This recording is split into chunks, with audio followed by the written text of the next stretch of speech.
حضرت علی رضی اللہ تعالیٰ عنہ کے گھر میں سب نے روزہ رکھا۔ حضرت فاطمہ رضی اللہ تعالیٰ عنہ کے 2 چھوٹے بچے، انہوں نے بھی روزہ رکھا۔ مغرب کا وقت ہونے والا ہے اور سب کے سب مصلی بچھائے رو رو کر دعائیں مانگتے ہیں۔ حضرت فاطمہ رضی اللہ تعالیٰ عنہ دعا ختم کر کے گھر میں گئیں اور 4 روٹی بنائیں۔ اس سے زیادہ اناج گھر میں نہیں ہے۔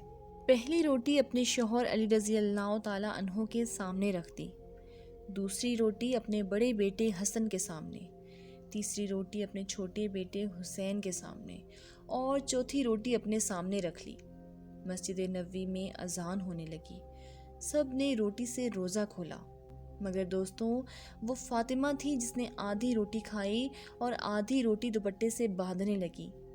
یہ معاملہ حضرت علی نے دیکھا اور کہا کہ اے فاطمہ، تجھے بھوک نہیں لگی؟ ایک ہی تو روٹی ہے، اس میں سے بھی آدھی روٹی دوپٹے میں باندھ رہی ہو۔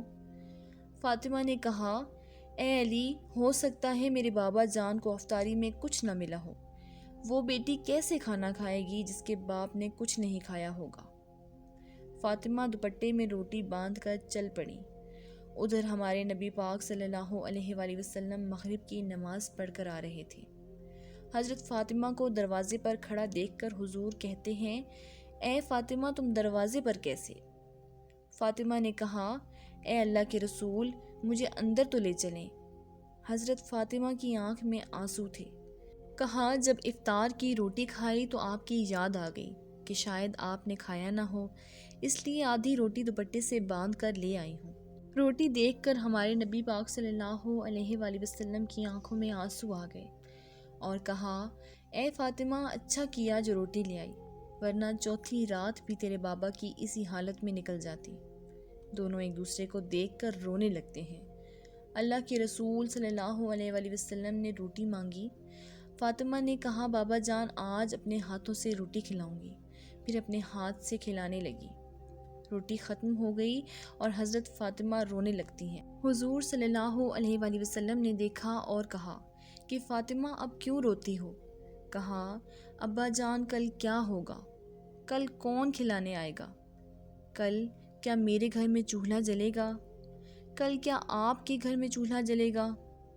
نبی پاک صلی اللہ علیہ وآلہ وسلم نے اپنا پیارا ہاتھ فاطمہ کے سر پر رکھا اور کہا کہ اے فاطمہ، تو بھی صبر کر لے اور میں بھی صبر کرتا ہوں۔ ہمارے صبر سے اللہ امت کے گناہ گاروں کے گناہ معاف کرے گا۔ اللہ اکبر۔ یہ ہوتی ہے محبت جو نبی کو ہم سے تھی، امت سے تھی۔ یہ گناہ گار امتی ہم ہی ہیں جن کے لیے نبی بھوکے رہے، نبی کی بیٹی بھوکی رہی، اور ہم لوگ کیا کر رہے ہیں ان کے لیے کل قیامت کے دن میں، اور آپ سب لوگ کیا جواب دیں گے؟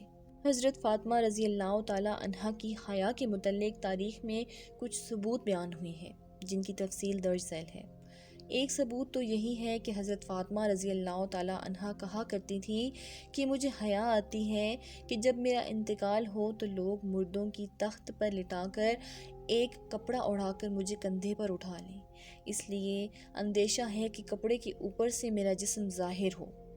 یہی بات انہوں نے ایک دفعہ اسماء بنت امیس رضی اللہ تعالیٰ عنہ سے کہی تو حضرت اسماء رضی اللہ تعالیٰ عنہ نے کہا، جگر گوشہ رسول صلی اللہ علیہ وآلہ وسلم، کیا میں تمہیں ایسی چیز نہ دکھاؤں جو میں نے حبشہ میں دیکھی؟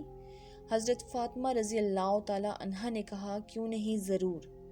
حضرت اسماء رضی اللہ تعالیٰ عنہ نے کھجور کی تازہ ٹہنیاں منگوائیں، کمان کی شکل میں ان کو موڑ موڑ کر رکھا اور ان کے اوپر کپڑا ڈال دیا۔ حضرت فاطمہ رضی اللہ تعالیٰ عنہ نے فرمایا، یہ تو بڑی اچھی چیز ہے، اس سے مرد اور عورت کے جنازہ میں امتیاز ہو جائے گا اور عورت کا جسم بھی چھپ جائے گا۔ دیکھو اسماء، جب میرا انتقال ہو تو تم اور علی میرے غسل میں شریک ہو، کوئی اور میرے قریب نہ آئے، اور میری چارپائی پر اس طرح چھڑیاں رکھ دینا۔ جب حضرت فاطمہ رضی اللہ تعالیٰ عنہ کا انتقال ہوا تو حضرت اسماء رضی اللہ تعالیٰ عنہ نے دلہن کے ڈولے کی طرح ایک پردہ پوش چادر چارپائی تیار کی اور کہا، فاطمہ نے مجھے اس کی وصیت کی تھی۔ حضرت فاطمہ رضی اللہ تعالیٰ عنہ اسلام میں سب سے پہلی عورت ہیں جن کا جنازہ کسی پردہ پوش چارپائی پر اٹھایا گیا۔ حضرت فاطمہ رضی اللہ تعالیٰ عنہا کے بعد ام المومنین حضرت زینب بنت جہش رضی اللہ تعالیٰ عنہا کا جنازہ بھی اسی طرح پردہ کے ساتھ لے جایا گیا، اور ان کے بعد تو یہی طریقہ رائج ہو گیا۔